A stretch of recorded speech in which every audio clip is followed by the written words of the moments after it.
What's up, everybody? It's us. We're live. This is the Orange and Black Insider Bengals podcast, little inside joke between John and I. I'm Anthony. He is John.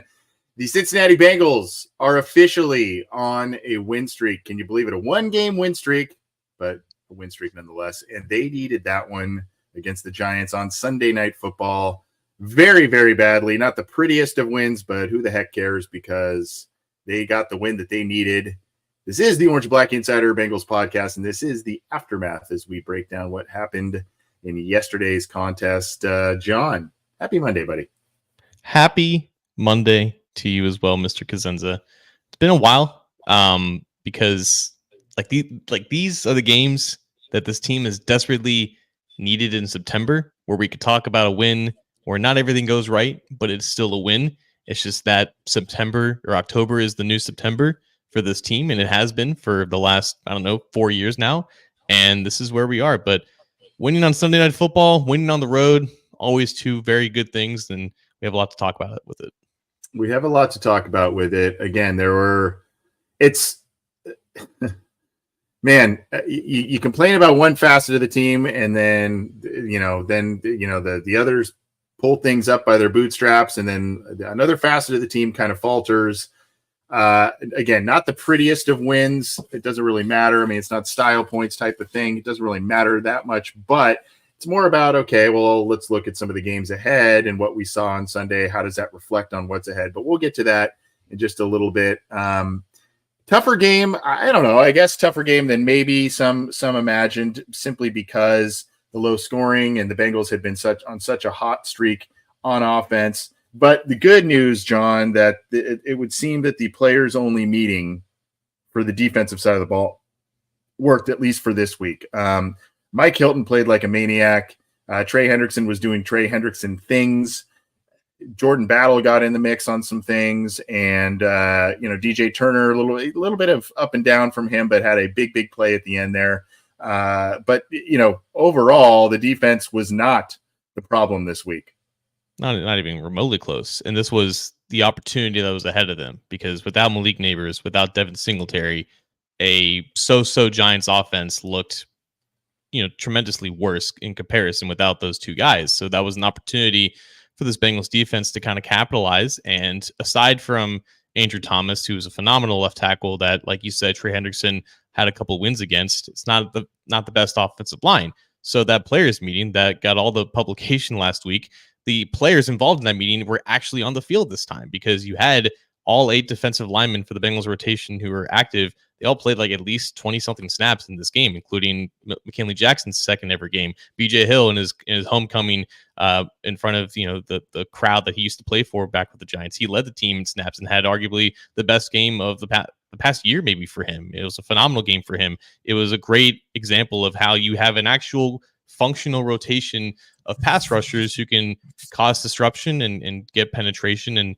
create some chaos in the backfield. And when you have a quarterback like Daniel Jones, who isn't the best against pressure other than when he's taking off and running, because he's really good at that, it can lead to a lot of stalled drives and a lot of extra possessions that the Bengals offense had not had gotten in recent weeks. But unfortunately, as we saw, there was a lot being done with those extra possessions. So as bad as the offense looked for 95% of this game, obviously it was incredibly promising to see the defense just take advantage of a good matchup, because it wasn't assumed at all that they would show up in this fashion. And 7 points allowed is still 7 points allowed. Technically, I'm counting it as 13 points, Anthony, just because you don't expect the opposing kicker to miss both of those field goals. But Greg Joseph is not having the best of years. So even still, 13 points on the road, it's an absolute win for a defense that's been as embattled as this unit has been.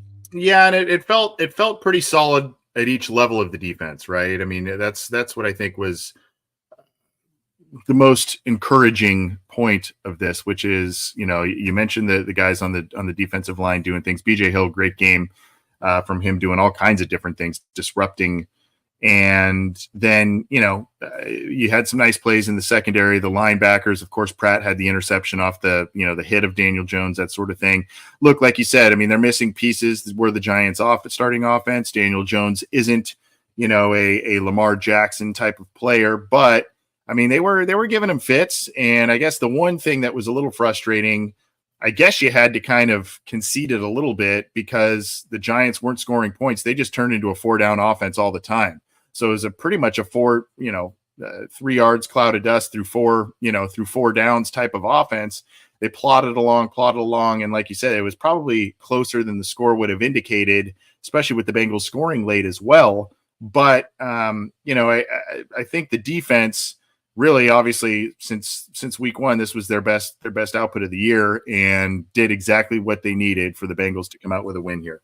I love what Mike Santagata posted on Twitter last night, because the Giants had 3 4th-down conversions in this game. I looked it up. Actually, the record for most in the game was set by the Chargers a couple years ago. They had 6. So it looked like the Giants were going to get really close to that record. But the 2 4th-down conversions that the Giants didn't achieve, according to Sands, they were both Daniel Jones dropbacks. And I think Mike Hilton broke up one. There was another breakup, I think, later in the game. But every time the Giants ran the ball on 4th down, it was, 4th and extremely short, and they're able to push it across the 1st down marker. So that was still like a sign of there could have been one or two more stops that this defense could have produced. But those are obviously very high percentage chances for the opposing offense, no matter how talented that they are. But Tyron Tracy, really talented running back, is able to get some explosion in there. And, he had a pretty decent game, all things considered. But this was just a testament to this defense finally getting everyone back. And we can now kind of look back at hindsight with the first 5 weeks and said, yeah, this defense probably would have been a little bit better if they had a full stable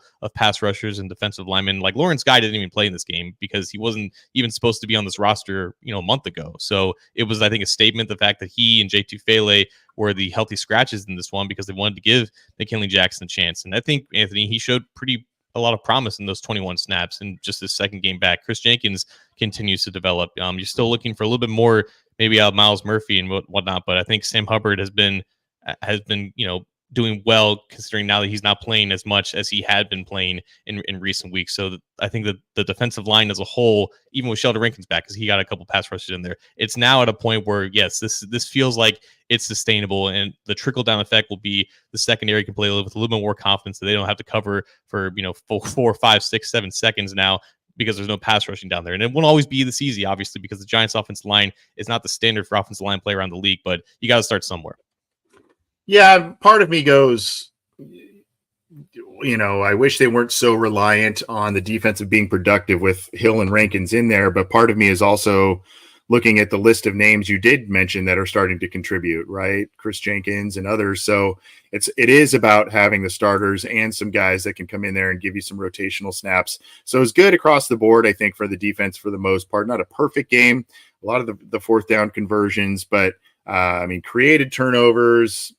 They missed the field goals. That's not really, great play by defense, but those weren't gimme field goals either. They were kind of longer, right? So, in that regard, you go, hey, well done defense. On the offense, that was not a great showing on that side of the ball. You had some nice plays from Chase and Higgins. Higgins, I think, shined a little bit more, even though Chase had the big play kind of later in the game, but did have a big drop, and I know he was upset with himself about that one. Higgins making tough catch after tough catch. Yoshi having the big catch at the end there to kind of start really icing the thing away on the 3rd and 12, I think, down the sideline. So there were some good in there. You had a couple of nice runs from Chase Brown, including the touchdown run late, but still inconsistent on the ground. And I know you put a little video out this today on your Twitter account and whatnot, John, and we talk about it probably too much on this podcast, the complementary football aspect, but this game was prime example of that. And so was last week against the Ravens. It was, touchdown, score, 10-point lead, and the defense could do nothing to help maintain that. This week, offense gets a lead, and the defense says, hey, here's the ball back in various fashions, right? Turnover, stop, punt, missed field goal, and the offense just could not get out of their own way. They were not productive. A lot of hits and a lot of pressure, sacks, etc. on Joe Burrow. Not a great showing from the tackles this week. And, we knew this was going to be one of the bigger challenges on the schedule, but just not a night for the offense, for the Bengals offense. I mean, the NFL, as everyone knows, it's the most week-to-week league in the world, and parity is obviously extremely high. So strengths one week can look like weaknesses the next, and it's all dependent upon how good the team that you're facing is. But I think it's pretty clear to me that the Bengals are the absolute kings of, if you would have told me X before the game, I would have told you that they would have won easily. And if you would have told me that Dexter Lawrence only had like 2 tackles and 1 pressure in this game, then I would have told you that the Bengals offense would have had no issues moving the ball and scoring points. And of course, Dexter Lawrence had like a couple wins here and there, but he wasn't his usual dominant defensive player of the year candidate type self in this game, because he didn't have to be when Brian Birds and Azeez Ojulari were absolutely tearing it up on the edge. Like, they were making fools out of both Orlando Brown Jr. and Amarius Mims. And Mims didn't have, I think, as bad of a game as maybe the stats did, because I think there was some communications with him and maybe getting off the snap a little bit, but it was definitely the worst game of Orlando Brown Jr.'s year thus far. And I think the Giants maybe caught them by surprise, considering Brian Burns typically rushes off of the left edge against the right tackle when Kayvon Thibodeau is out there, but Thibodeau missed this game. So they moved Brian Burns to the right side and had Azeez Ojulari going up against Amarius Mims. And maybe that surprised the Bengals. Maybe they didn't scout enough. Maybe that was a bad matchup for those 2 tackles in particular. But this was a good litmus test to see how good this Bengals offensive line really was. And it still feels like they're in that, part of the league rankings where it's entirely matchup based. And the Giants defensive line is one of the best in the league, even without Kayvon Thibodeau out there. And it didn't really matter if he was out there, because they just put in Ojulari, who's obviously very talented in his own right. And they really took over this game and really kept the Giants offense in this game. For the Giants, they couldn't get out of their own way offensively, and the Bengals defense showed up. But it was a really, really discouraging performance, I would say, from the Bengals offensive line. And you can throw in Joe Burrow in there as well. I think a lot of the same passing concepts that they had a lot of success with earlier in the season, Joe wasn't really getting the ball out that quickly. And I think a lot of those pressures and hits were just a product of him taking those deep drops and not getting the ball out, where you're not expecting to be pass protecting for 4 or 5 seconds. And that's when a lot of those dead plays happen. So I think overall, as an offense as a whole, both Zach and Joe both said it, like, it lacked a lot of rhythm and it lacked a lot of just cohesiveness. And that led to a lot of drives that were stalled, and it led to a lot of mistakes that were being made.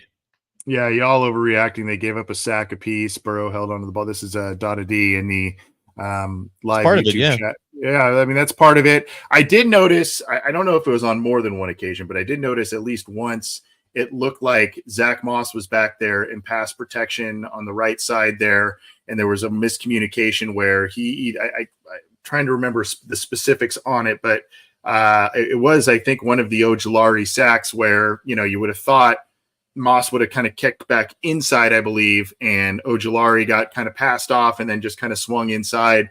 So, some miscommunication, and not a great night for Zach Moss. On the ground, not doing much. The Bengals get the big turnover, and then you go, okay, here, this is kind of where you can start kind of building your lead and running away with things. Good field position, all that good stuff. Moss fumbles it away, right back to him.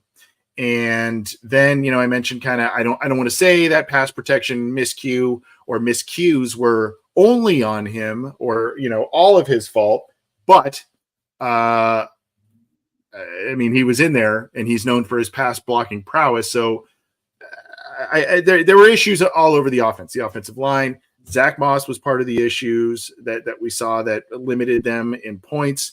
Thankfully, the Bengals got touchdowns when they needed to. They got the timely kick from McPherson, and the rest is kind of history, so they say. But this is where we now are, John, with this team, where we go, okay, was this just that, man, got to get that win. It's ugly. We're going to right the ship now and start correcting things moving forward. Or was this a sign of continued trouble, continued issues ahead with the Bengals because this lack of quote unquote complementary football, foot on the throat, whatever idiom you want to use to describe this sort of thing?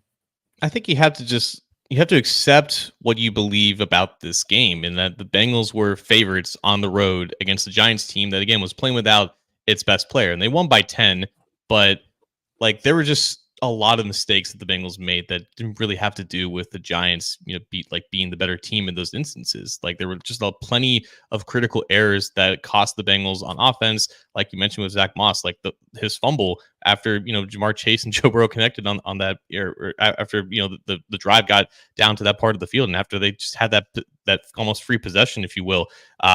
Mike Gesicki being tasked to block Brian Burns on a critical third down, like that can't happen. Just the penalties that DJ Turner had earlier in the game before he kind of made up for it.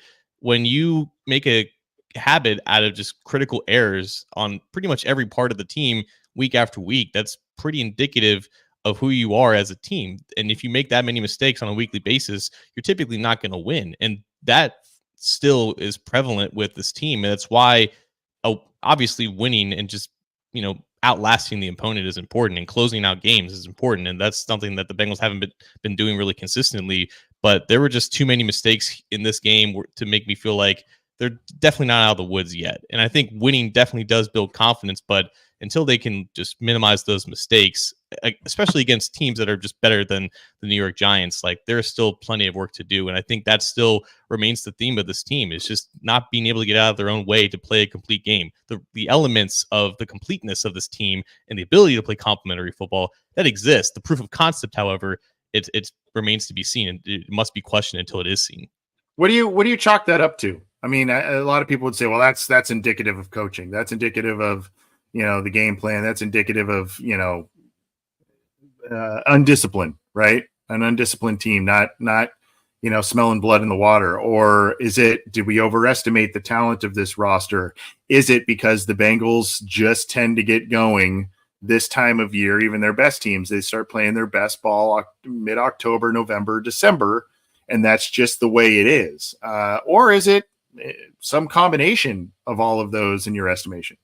I think it's definitely coaching is involved. I think maybe a lack of confidence due to the direction of the team. Like, I feel like when you're not playing your best and you're making uncharacteristic mistakes that eventually do become characteristic of you if you do them enough, like I feel like that does start from the top, and it definitely does seem like a coaching issue, because these things have just continued to just plague them week after week. And at some point you just have to look at the bigger picture of that. But the talent is definitely there, because like you've seen the glimpses of these guys when they're not making mistakes, like their potential is flashing. Like Gesicki has had plenty of good moments this year. Obviously DJ Turner became one of the heroes of the game after he screwed up a little bit. And I think you still like what you have in Zach Moss in pinches here and there, despite his lackluster game. So the ability is there. It just needs to come together in a lot more consistently. And I feel like that does come down to the bigger picture of coaches putting these guys in the right position and giving these guys the right plan, because when the confidence is not there,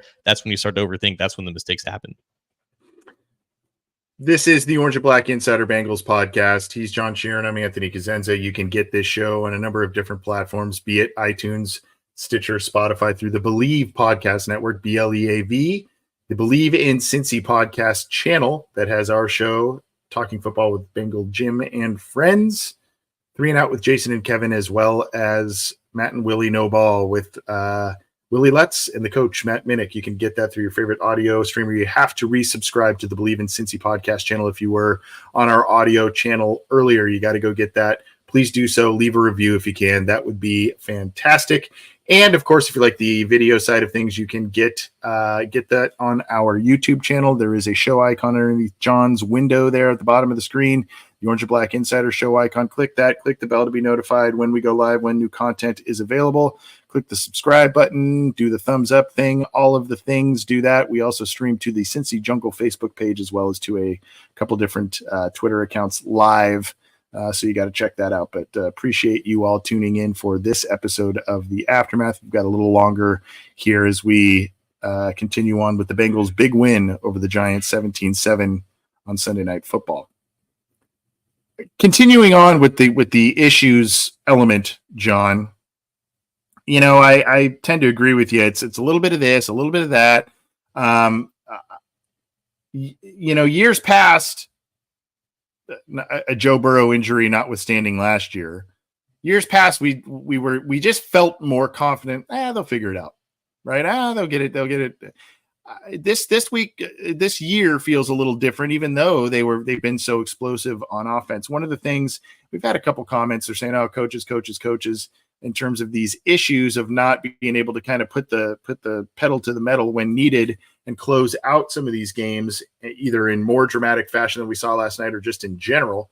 One of the things that I kind of wonder about is, again, we kind of harken back to the Marvin Lewis days, a little bit of in-game transitions, in-game adjustments, that sort of thing. You know, last night felt like with the pressure, you had mentioned earlier that Burrow, you know, a lot of the hits and the sacks and that sort of thing were on kind of deeper drops, longer sets. And that's the kind of stuff that's been working this year for the most part. This was a game with that pass rush where you go, man, he's taking too many hits. We got to alter things. And, you know, even some of the shorter routes were the, you know, far sideline outs to T, you know, kind of a little bit longer developing slants and that sort of thing. Not so much quick ball out type of stuff. Honestly, a little bit that you saw sometimes with the Giants, although they got kind of quirky with, you know, runs to Wan'Dale Robinson and all kinds of different things. But it felt like this was an opportunity for the coaching staff to say, okay, we know it's been working against the other teams. There's been a couple of plays where it's worked here, but man, this pressure is really getting to us on offense. We got to figure something else out, maybe dial up some quick hitters, do some different things. And it didn't really seem to happen. They kind of stayed the course that they stayed throughout the game and or what had been working for them on offense, at least throughout this year.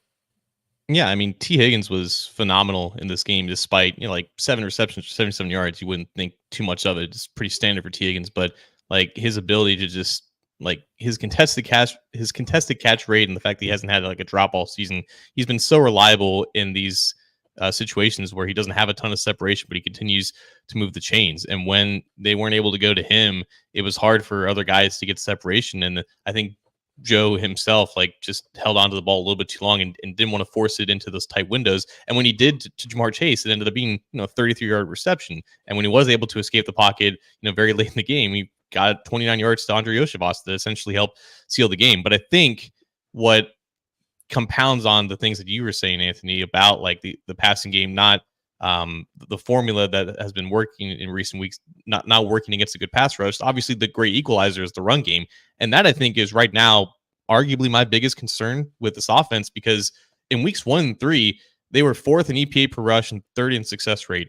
In the last 3 weeks, mind you, they've won 2 of these games, but in weeks 4 through 6, they're 27th in EPA per rush and 31st in success rate. It has been a complete 180 with obviously Eric all in the backfield, you know, lead blocking for Chase Brown. It was a terrible night for the run game outside of Chase Brown's 30-yard run. And mind you, the play before that, he almost fumbled the game away. And then they got really lucky that the ball landed out of bounds, because if the Giants retain possession, they have the ball down 3 with like a minute and a half remaining. So the fact that, you know, they were able to get lucky there and then they had a 30-yard rush kind of skew Chase Brown's numbers a little bit. It was a terrible night running the football against this Giants front. And the fact that they're not able to have this balance now on offense with the same types of concepts and the same type of personnel and schemes that worked in the first handful of weeks running the ball, they need an adjustment period fast against before they go up against, like, continue to go up against really solid defenses, because being too one-dimensional when you can't always rely on your offensive line to pass protect for 3.5 seconds every week, it's not going to be sustainable.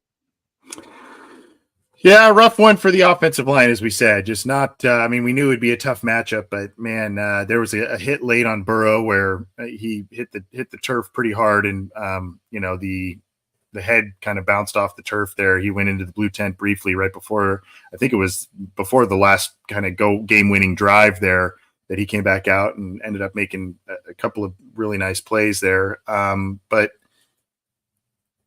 the inconsistency is maddening this year. And that's where I think the biggest question mark, we go back to, hey, the Bengals will figure it out, right? They tend to figure it out, and they'll do this, they'll do that, whether that was 21, 22, even parts of 23 without Burrow. Hey, they figured it out before, they'll figure it out again. It just, the level of confidence in that this year just seems lower. It just seems like, man, I don't know. I don't know if it's too many, the more new faces in the offense, and really across the board, offense and defense. I don't know if it's just like you said, same issues. The Bengals were inconsistent running the football over the last couple of years. It makes him put up stats. Obviously, he had some big games, big stats for the team, but there were that's why they made the overhaul at the running back position over the course of the last 2 off seasons, was because they felt that they could get similar production out of a group, a committee, if you will, than what was being done for far less money, and not really happening. And meanwhile, Mixon, although he missed a handful of games, has had 2 outstanding ones of 3 played so far for the Texans. Yeah, I think the reason why confidence is not as high right now is because they haven't had a win that I think people can feel like pretty good about. Convincing. Beating the Panthers is beating the Panthers, and 34 points is 34 points, but that game ended up being a lot closer than it probably should have been. It was a 10-point victory. It felt like it should have been more. In this game, it never really felt like the Bengals were like actually going to lose because of how bad the Giants were playing, despite the fact that they were either tied or up by 3 for most of the game, and they just couldn't put them away, and they just kept getting in their own way. So 2 wins against bad NFC teams in not so convincing fashion, like that's what you have on your resume right now, and it's not very convincing. So it's still just all projection about, if the defense of this week shows up with the offense of the past few weeks, this is still a contender that almost beat both the Ravens and the Chiefs, right? If you were able to beat either of those teams and just have one play go your way, you're feeling a lot better because that you at least have a win that you can pat yourself on the back and say, like they beat a quality team that they could face again in the playoffs. But that hasn't happened yet. And they have the Browns and the Eagles and the Raiders coming up, and maybe one of those teams is going to the playoffs in a handful of months. So it's still going to be a situation where you need to see legitimate progress of this team, like putting it all together and putting all the pieces together. Like the excuses of doing so are definitely running thin at this point. And winning is obviously the most important thing, no matter how it happens. And once you get to January, all bets are off and everything, but you still got to get there. And it's a lot easier to get there when you play like an actual good team. Well, here's the good news. The banner that, if you're watching the video, the banner we have at the bottom there says issue seen and the road ahead. You just hinted at the road ahead, right? It was the Browns, Browns, Eagles, Raiders, Browns, Raiders, Eagles, something like that in that order. Browns, Eagles, Raiders. Yeah. And Eagles just got by the Browns. The Browns are now 1-5, and they are struggling. The Eagles have been up and down, to say the least. The Raiders, the same thing. They've got 2 of their best players that may or may not want to continue to be on the Raiders team going forward, one on each side of the ball. We'll see what happens there. But the good news, as we sit here and nitpick the hell out of the Bengals and what they're doing, what they're not doing, all this kind of stuff, the good news is, in a way, they can continue to work out some of these kinks, work out some of these imperfections over the next handful of games, and still continue to potentially compile wins. I know the Browns are just the absolute kryptonite for the Bengals of late. And I saw someone say, well, what do you mean? The Bengals won 2 of the last 3 or something like that against the Browns. Well, 2 of those were just total wash away games for both teams. Right. So we know the issue with the Bengals against the Browns, at least in the Joe Burrow era, even if the Browns are 1-5 at this point and do not look to be trending in a good direction next week. But again, I just want to reiterate the point, as much as we're kind of maybe hammering down on them a little bit for this, that, and the other thing, and the issues seen and that sort of thing. This is still a prime opportune time for them to continue to iron out some of those issues, maybe work on in-game transitions and other things that we would like to see from them as the calendar starts drifting towards the holidays.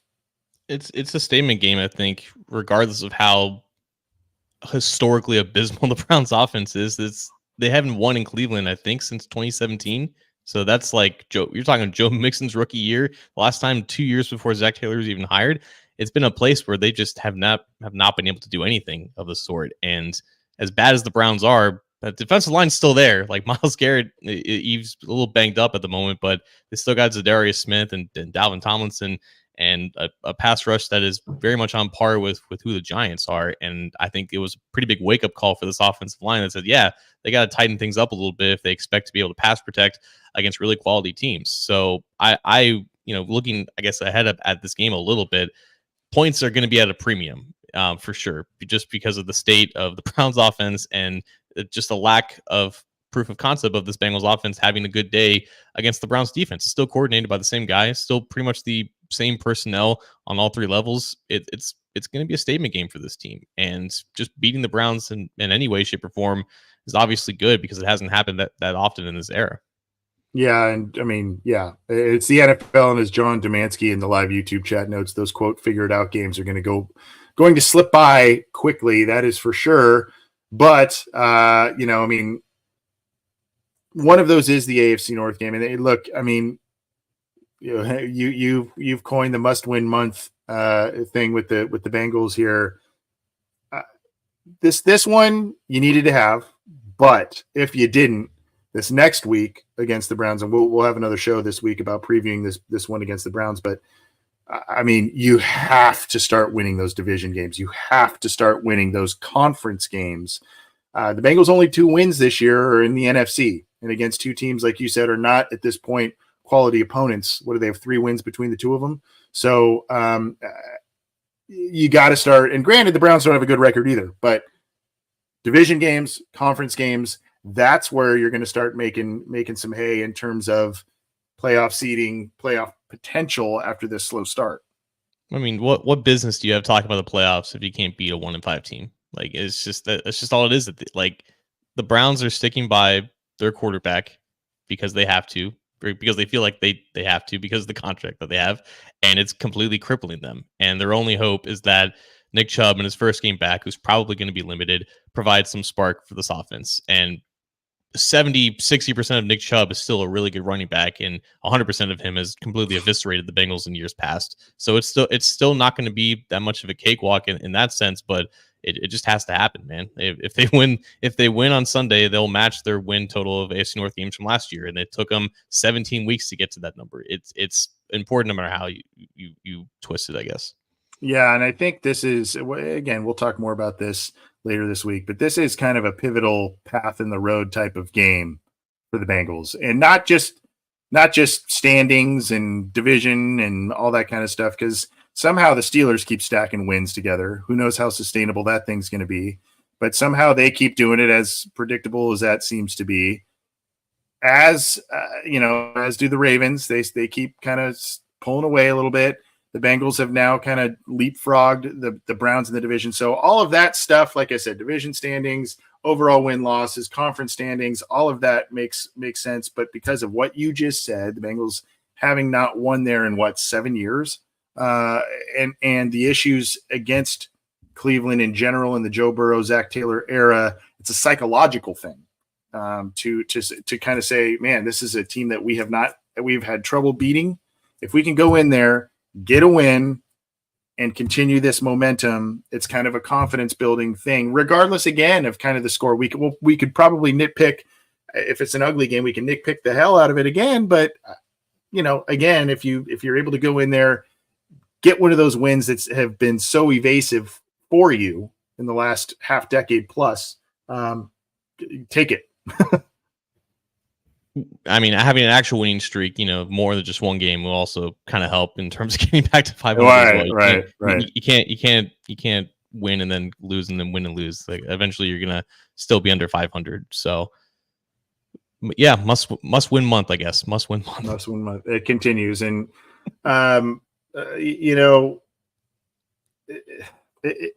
the unfortunate thing with the Bengals dropping to 1-4 and now 2-4, It's that horrible feeling of being in the territory of needing help from other teams, right? It's that, and you're already kind of feeling that, right?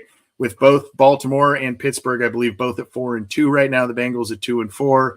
And then now, you've got, a game against Cleveland coming up. Even if you get that win, you will want to make sure that you get some help down the road in terms of Baltimore stumbling, Pittsburgh stumbling, etc. So let's move on, though, John. We've kind of talked about this a little bit. Let's talk about the best and worst seen from the Bengals in this specific game. It's kind of something different. We haven't done this for a little while here.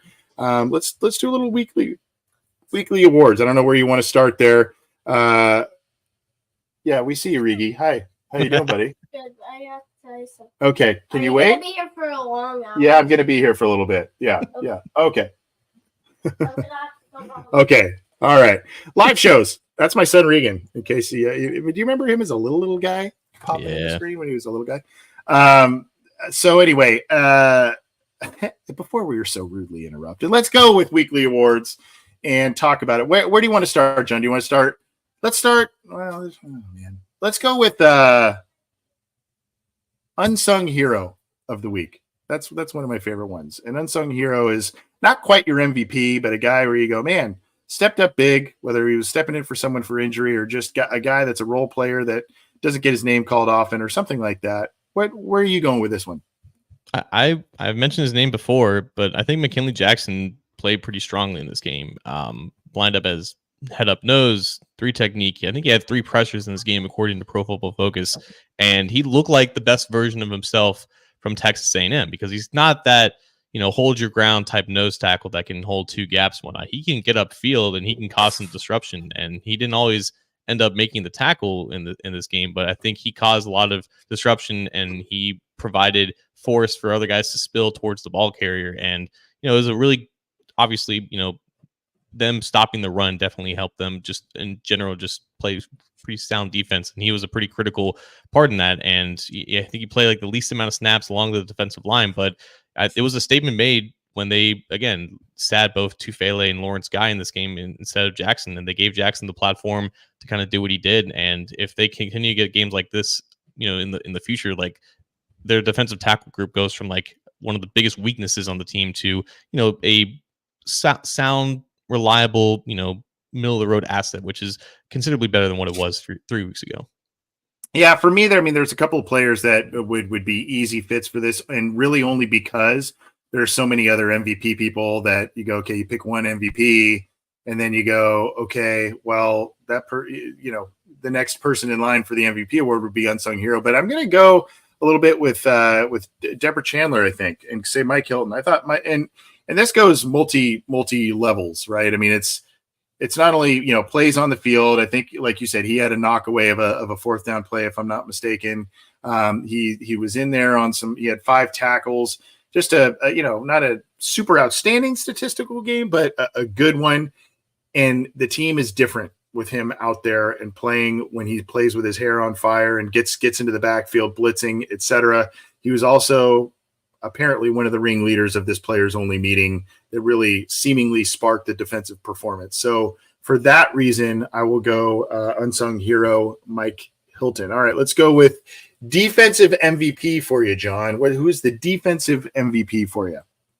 I think it's tough because there wasn't like one guy aside from, I think Mike Hilton might have the best argument for being defensive MVP just because he had like the most well-rounded game. He made that critical 4th down stop. He showed his signature style of defending the run in the slot. But for the sake of diversity here, I'm going to go with the fact that Trey Hendrickson had like in my opinion, like a bounce back game after he was shut out for the most part by Ronnie Stanley, who's arguably the best left tackle in the game. Andrew Thomas is no slouch either. He's right up there with Ronnie Stanley as like one of the best well-rounded tackles. And to get, a handful of wins against him, including a sack on Daniel Jones, like again, the Bengals pass rush is obviously carried by him and now it's reaching a point where it's not always on him. But when you have complementary pieces like Sheldon Rankins, who had a critical, pressure in the end zone that forced a 3rd down stop, when you have other guys stepping up and Trey is, doing his work against one of the best in the league, it just makes everything kind of go. So it's kind of low hanging fruit because he's obviously the best player on the defense, and Mike Hilton deserves, I think, some credit in this award as well. But to have a really quality game against one of the best at the left tackle position, I think that's always worthy of recognition. Yeah, I'm gonna go with someone and Trey. Obviously, outstanding game. What did you say? He had 2 sacks in this one, right? Yeah. And just a solid game for him. But it felt like BJ Hill coming back home was everywhere. 2 passes defended, 7 total tackles, 2 quarterback hits. I mean, he just was omnipresent in this game. And granted, you probably give Trey Hendrickson the nod because of the sacks that he actually accumulated. But BJ Hill came back to New York and was like, I am making them remember who I am. And so oddly enough, you and I talked about it, and Ed Valentine and I of SB Nation exchanged questions about this last week on our 5 questions with the enemy series. But it's cementing itself as one of the best trades ever, and at least player for player trades ever in Bengals history. Just completely lopsided, and the Bengals continue to reap the benefits. And the Giants were reminded in a big way that letting go of BJ Hill and maybe not giving him some help in his time that he was there. I would think BJ Hill with the group that they've accumulated there, rotating in with that group that they up front that they have now, however they would mix him in. I mean, he would thrive there pretty well as well, but good game for him. It was, again, best game that he's had in probably a year. And the whole plan with, drafting Chris Jenkins and signing Sheldon Rankins was to just put him in a position where he's, playing the right amount of snaps. He's playing, where he should be on the defensive line. And he was definitely motivated for this game. I think he and Trey both had the same pass rush win rate of this game. And obviously when you match a guy on the edge and your 3 technique for just, winning as a pass rusher, it's arguably more impressive for the interior guy to do so. So I think he definitely has a case for even having a better game than Trey in this one. That's a good answer right there. Yeah, I mean, it turned into Collinsworth and Tirico. Guess who? I mean, that's what it kind of turned into, and it was like, man. Okay, so offensive MVP, who you got? It's Burrow, I guess. And no, it's not Burrow.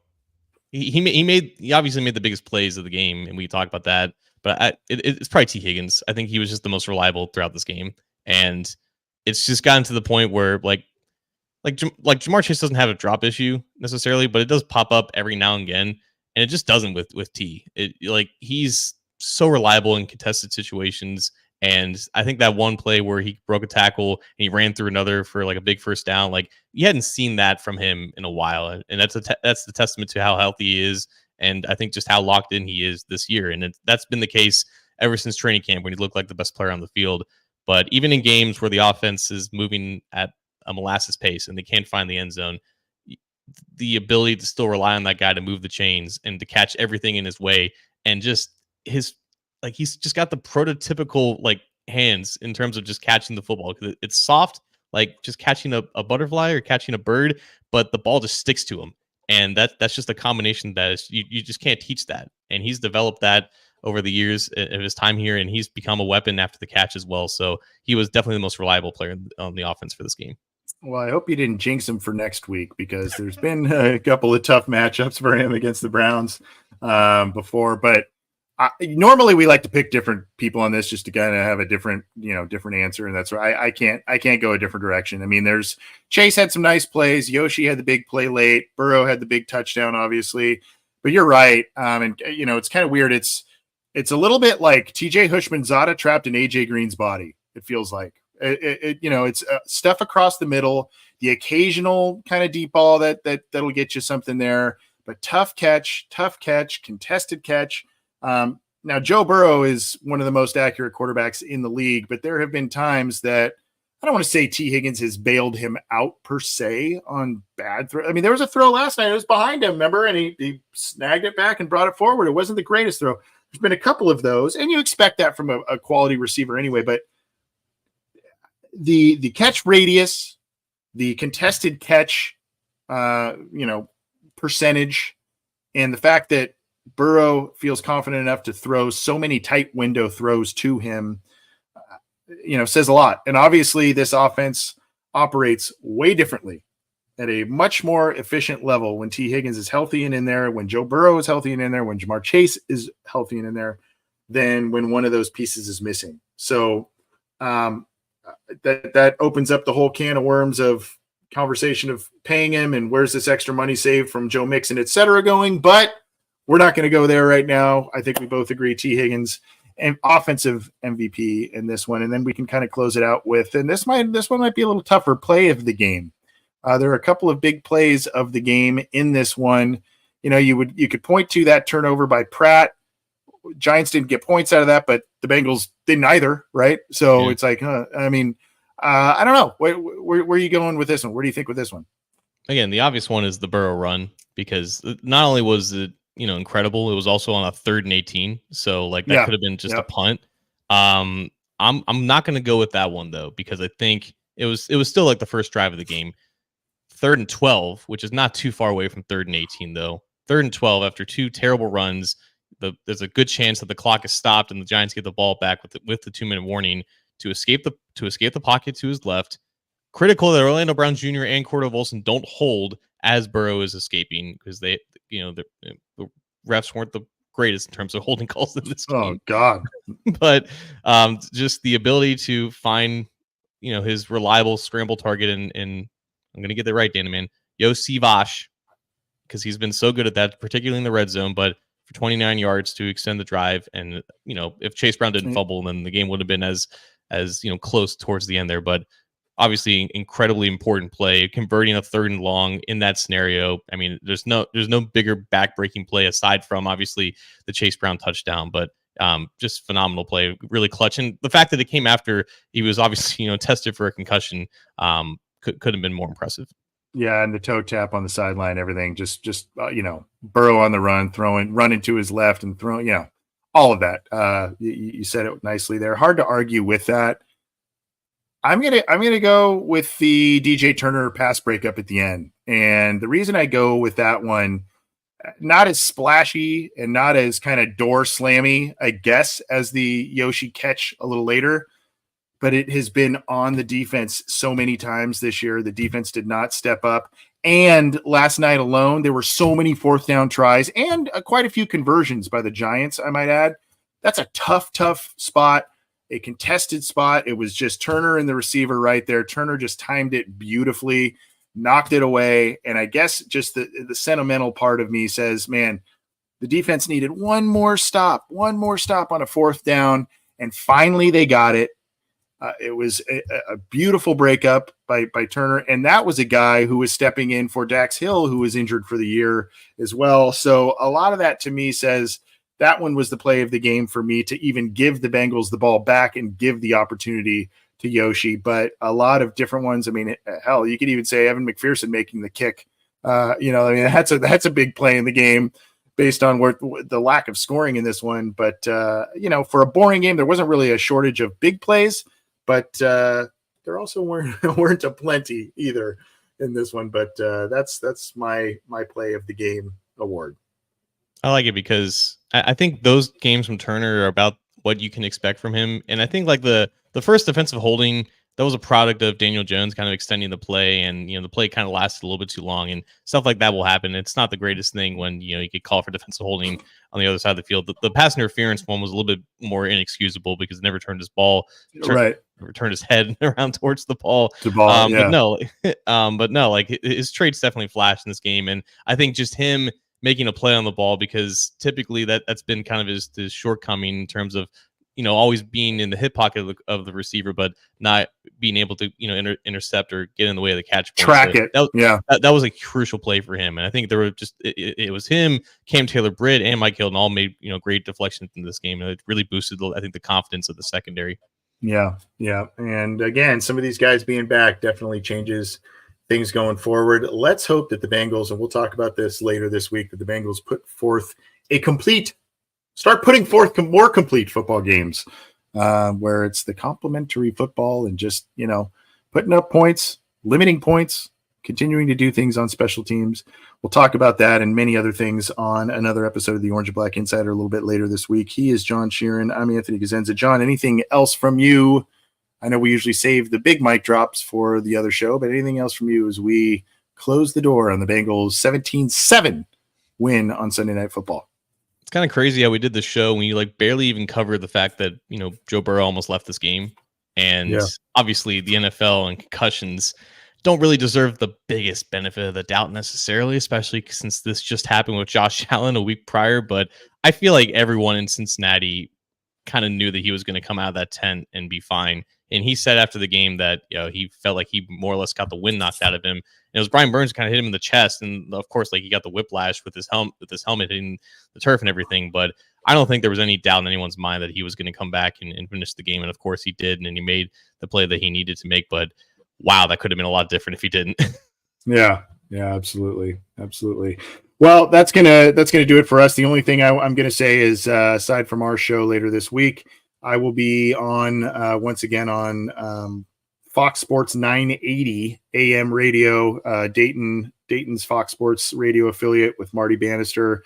Usually chat with him a couple of times a year about the Bengals, and obviously coming off a big win here, we'll chat about that. But we will also continue to bring you all kinds of coverage on the Believe in Cincy podcast channel, BLEAV. You got to go resubscribe to that channel feed to get our show, Talking Football with Bengal Jim and Friends, as well as 3 and Out with Jason and Kevin, and Matt and Willie No Ball with the coach Matt Minnick and Willie Lutz. You got to get all that stuff. And if you like the video side of things, subscribe to our YouTube channel where you can get not only our show, but the 3 and Out stuff as well on our YouTube channel. Subscribe to that by clicking the show button underneath John's window there. Subscribe, bell, all that good stuff.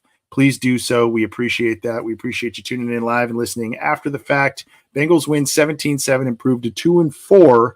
And they've got a big test ahead here with the Cleveland Browns as they go to Cleveland. John, have a good rest of your week, my man. We'll catch up soon. See you guys later.